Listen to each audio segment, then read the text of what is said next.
नमस्कार दोस्तों, आप सभी को मेरा प्यार भरा राधे राधे। भगवान श्री कृष्ण की महारास लीला के बारे में तो सभी भक्तजन जानते हैं कि जब गोकुल में उन्होंने अपनी सभी गोपिकाओं के संग एक साथ अनेक रूप धारण कर महारास रचाया था।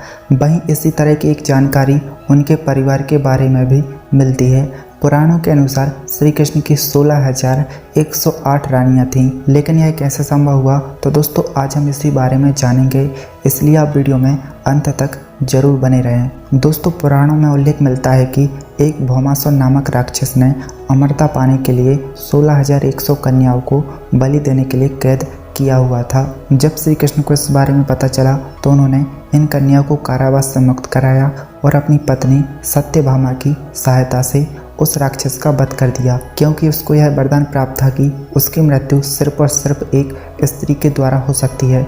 किंतु जब इनके परिवार वालों ने चरित्र के नाम पर इन्हें अपनाने से इनकार कर दिया, तब श्री कृष्ण ने 16,000 रूपों में प्रकट होकर एक साथ उनसे विवाह रचाया। इनके बारे में माना जाता है कि त्रेता युग में कई युवतियों ने श्री राम से विवाह का वरदान मांगा था, किंतु तब श्री राम ने कहा था कि मैं इस जन्म में एक पत्नी व्रत का संकल्प ले चुका हूँ, लेकिन अगले जन्म में मैं तुम सभी से विवाह कर तुम्हारी इच्छा अवश्य पूरी करूँगा। द्वापर में श्री कृष्ण के रूप में जन्म लेकर श्री राम ने अपने पूर्व जन्म के वरदान को सार्थक किया और इस तरह द्वापर में श्री कृष्ण ने 8 प्रेम विवाह और किए, जिनमें पहले स्थान पर कृष्ण की प्रमुख पटरानी के रूप में रुक्मिणी का नाम लिया जाता है।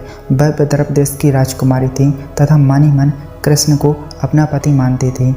इनका प्रेम पत्र पढ़ने के बाद कृष्ण ने इनका अपहरण कर रुक्मिणी जी से विवाह किया। भगवान श्री कृष्ण की दूसरी रानी सत्यभामा राजा सत्यजित की पुत्री थी। तीसरी पटरानी के रूप में कृष्ण यक्षराज जामवंत की बेटी जामवंती को ब्याह कर लाए थे। सूर्यपुत्री कालिंदी कृष्ण की चौथी पत्नी थी। इनकी तपस्या से प्रसन्न होकर कृष्ण ने इनसे विवाह किया था। पांचवी पत्नी उज्जैन की राजकुमारी मित्रवृंदा थी। श्री कृष्ण ने इन्हें स्वयंवर में विजेता बनकर अपनी पटरानी बनाया था। कृष्ण की छठवीं पटरानी सत्या राजा नंगजित की पुत्री थी।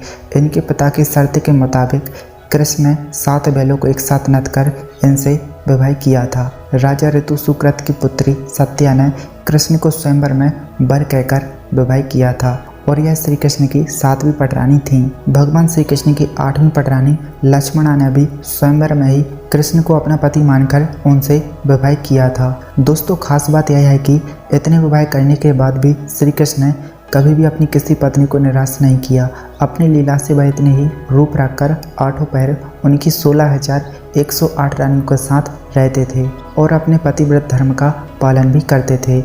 इतना ही नहीं, उनकी सभी स्त्रियों के 10-10 पुत्र और एक पुत्री भी उत्पन्न हुई। इस प्रकार उनके 1,61,080 पुत्र और 16,108 कन्याएं थीं। इस प्रकार श्री कृष्ण भारत के सबसे बड़े परिवार के मुखिया बने, जिन्होंने अपने गृहस्थ जीवन के हर धर्म का समुचित पालन किया। दोस्तों आपको यह वीडियो कैसी लगी हमें कमेंट सेक्शन में अपनी राय जरूर दें, और अगर वीडियो आपको अच्छी लगी तो इसे लाइक शेयर और चैनल को सब्सक्राइब करना बिल्कुल भी ना भूलें। साथ ही नोटिफिकेशन बेल को ऑन भी जरूर कर लें, ताकि हर एक नई वीडियो की नोटिफिकेशन सबसे पहले आपको देखने को मिले। तो चलिए दोस्तों मिलते हैं अगले वीडियो में, तब तक के लिए राधे राधे।